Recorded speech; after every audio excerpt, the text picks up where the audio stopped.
everyone, and welcome back. Thank you for joining me. I'm Mrs. B and I'm here today to show you how to have fun with watercolour.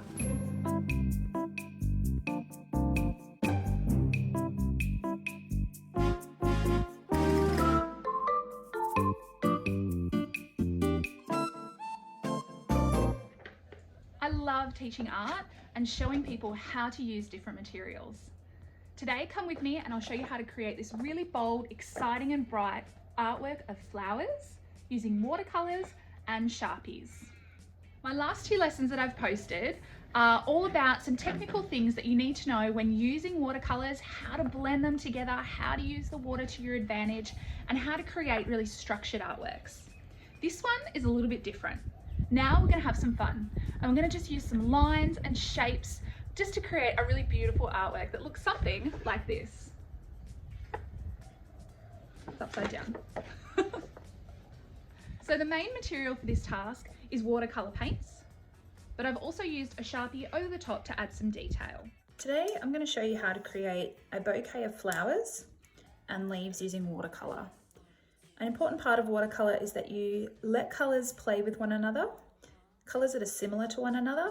So for example, if I'm looking at my palette here, if I'm doing sort of this pinky red, I need to look at the colours that are directly near it when I'm blending colours.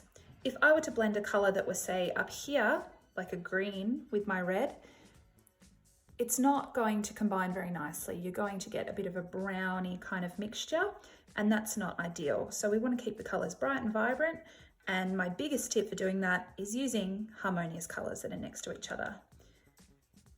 So I'm going to start off with a nice big flower. The great thing about watercolours is that there's a lot of room for error, but you do need to use quite a lot of water.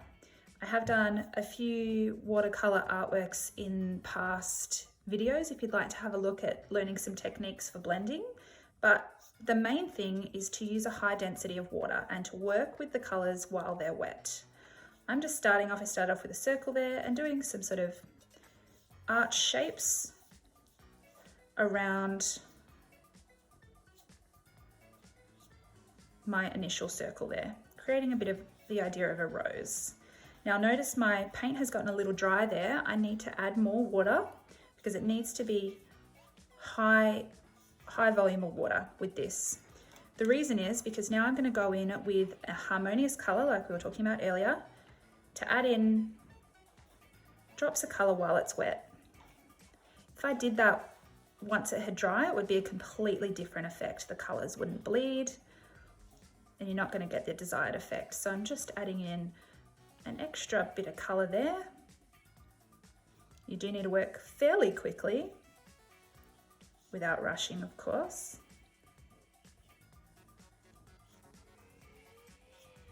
So there you go.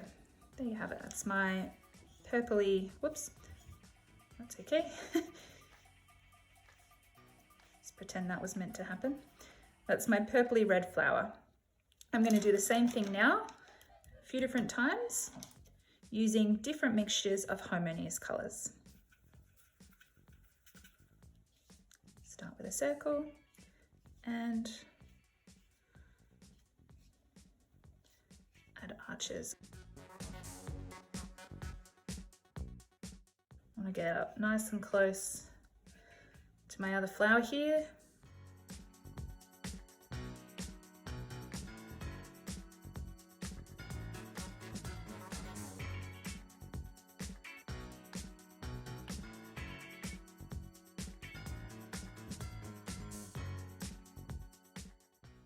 Always add in a third colour if you think it needs a little extra.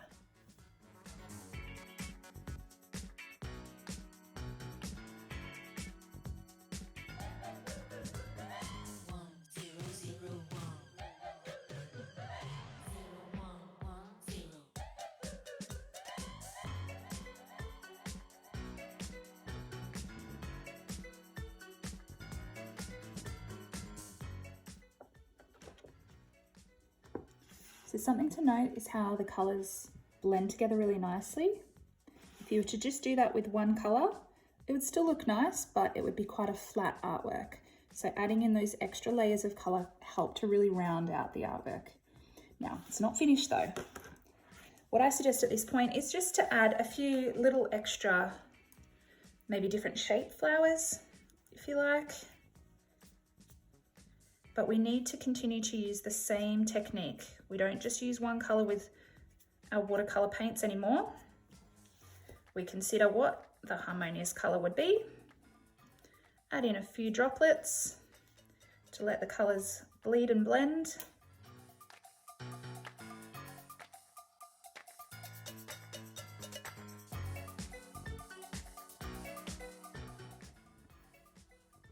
At this point, I would suggest leaving your flowers to completely dry.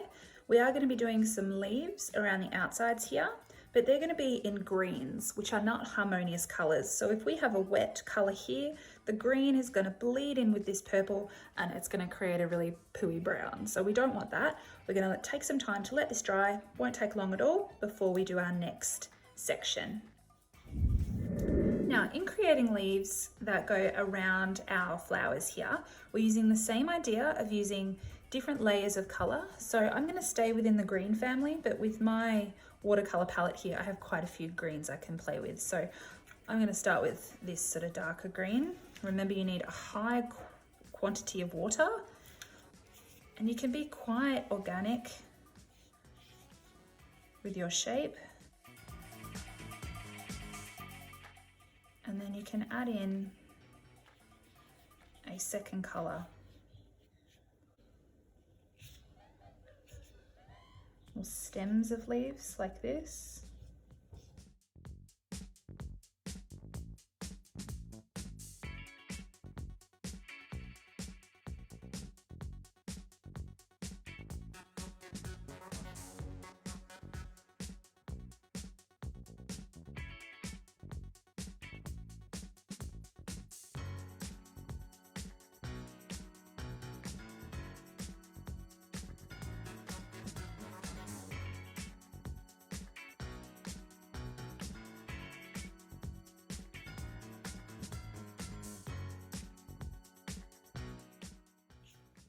So notice I'm doing different types of leaves just to add interest to my overall artwork. I'm doing large ones here, I'm doing ones with stems and tiny little ones coming off. I've just got a line here with lots of little lines coming off it. I've done some swirls.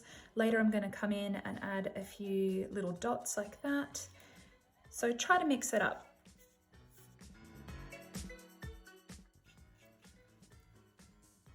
Now, any areas that are left blank, just go in and pop in little leaves like this, just to fill the whole composition full of interesting shapes.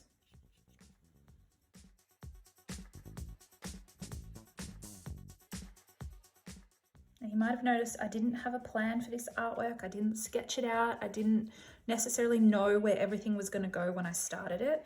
And that's such a brilliant thing about creating art, and particularly watercolors, because they sort of, to an extent, have a mind of their own. So let yourself be guided by the paint and really play with it. And I really believe that overall you'll be happy with your final product as long as you follow these sort of guidelines with the flowers on the inside and a few leaves around the outside. Now you notice when I'm doing these dots, if I do it over the top of dry paint like this, the colors do not merge. However, if I were to do it on top of wet paint, you can see that the paint spreads. So just be aware of that when you're going in with details. There.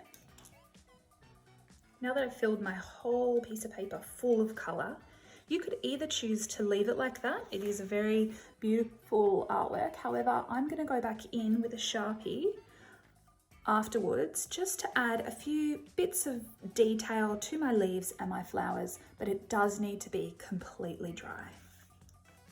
Now that my artwork is dry, I can now go in. This is an optional part of the task. Look, if you're really happy with the level of detail and the color and everything that your watercolors have created, you don't have to do this step, but I'm going to show you what happens when you go back in over the top of your watercolors to add even more detail using some sort of pen or marker.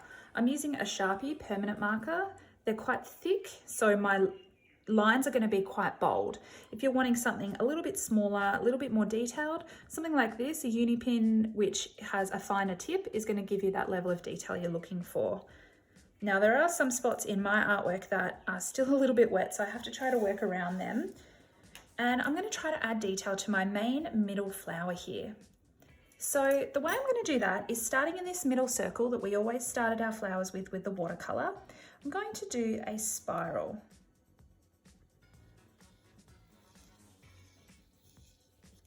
Like that. That kind of suggests the middle of the flower there. Now I'm going to come out and do a few petals. So I'm going to start here and kind of wobble, wobble, wobble, then come back in.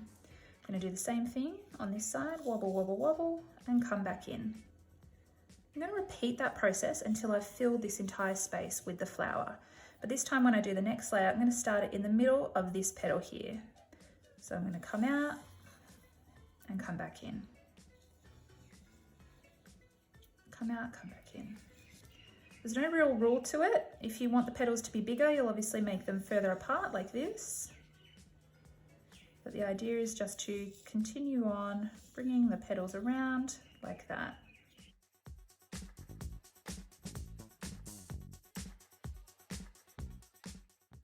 There. Another thing you could do instead, of course, is do your spiral in the middle. But this time you might choose to bring the petals out like this and bring them back in. So starting from the spiral, coming back out, in, kind of looks more like a poppy, and in, out, and in. Notice I'm kind of wobbly. You can even add some extra sort of detail lines like this coming out. So there's different types of flowers you can do.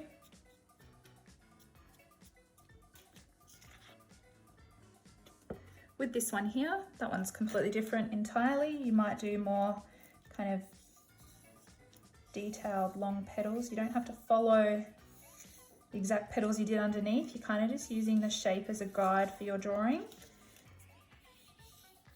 Bring them out.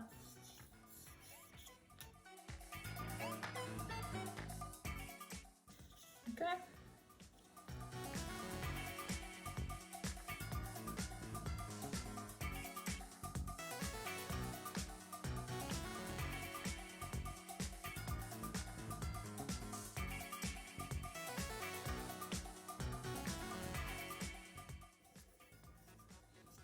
I'm making this one look quite close. You can see my lines are quite close together, just to show you the difference. Some might argue that these lines take away from my watercolor. Others would say it adds to it. Again, it just comes down to your personal preference and where you want to take your artwork. I thought I'd just show you what happens.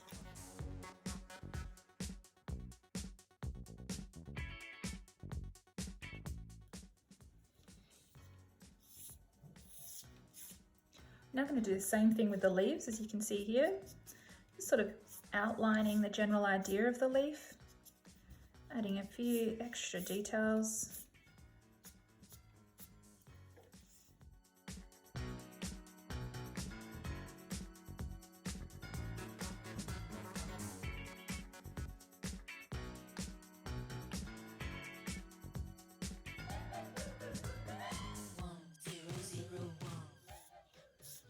Now, I've been quite sketchy in the way I'm drawing, and it's creating a bit of a busy artwork.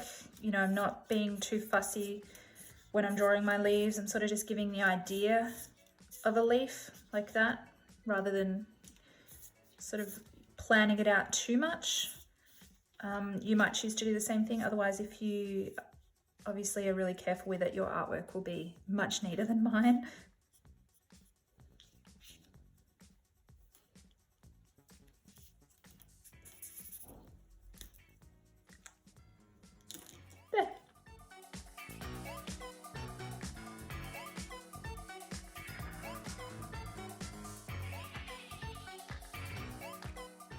So it's as simple as that. I hope you've been able to follow the steps to create an artwork just like this one. and enjoyed working with our watercolour series in the last few lessons. I really hope you've enjoyed using watercolours in a really fun, exciting, kind of fluid and random way to create a beautiful bouquet of flowers, and adding detail with a Sharpie over the top to add interest and make your artwork even more bold. Please make sure that you comment and subscribe to the Artlife YouTube channel for future videos so that I can continue making them for you.